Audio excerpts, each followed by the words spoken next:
Hello friends, welcome back to my channel. In today's video, we'll discuss some of the applications of Coulomb's law.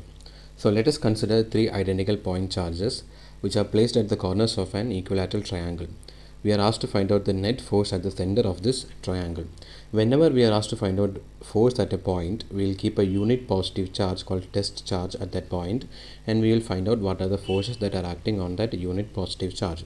Let us number the corners of this triangle as 1, 2 and 3. Then due to the charges which are present at corner 1 and corner 2, there will be forces F1 bar and F2 bar at the center.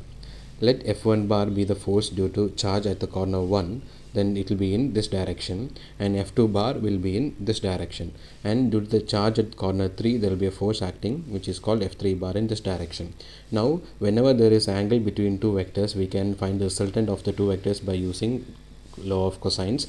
So the angle between F1 bar and F2 bar will be equal to 120 degree. So we can take the value of theta and substitute in this equation, which will give you the magnitude of the resultant vector. So when we substitute, we will get the value equal to F.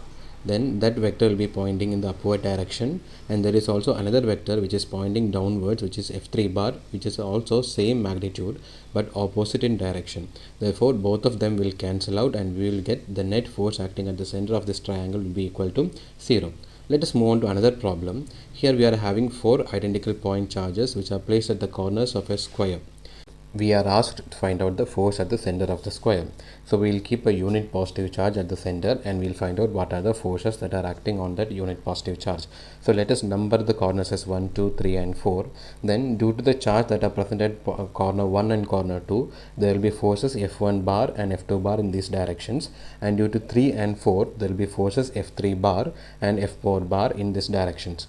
Now the angle between F1 bar and F2 bar and F3 bar and F4 bar will be 90 degree. So we can resolve and find the resultant vectors by using law of cosines. So we can substitute the value of theta equal to 90 degree. So when we substitute, we can find out the magnitude of the resultant vector. One resultant vector will be acting in the upward direction, and the other one will be acting in the downward direction. And the value of the resultant, the magnitude of the resultant will be root 2f. So both are in same magnitude but opposite in direction. So we can cancel them out, and we can find out the net force equal to 0. Now let us move on to our conclusion. If identical point charges are kept at the corners of an n-sided polygon, then the net force acting at the center of the polygon will be 0.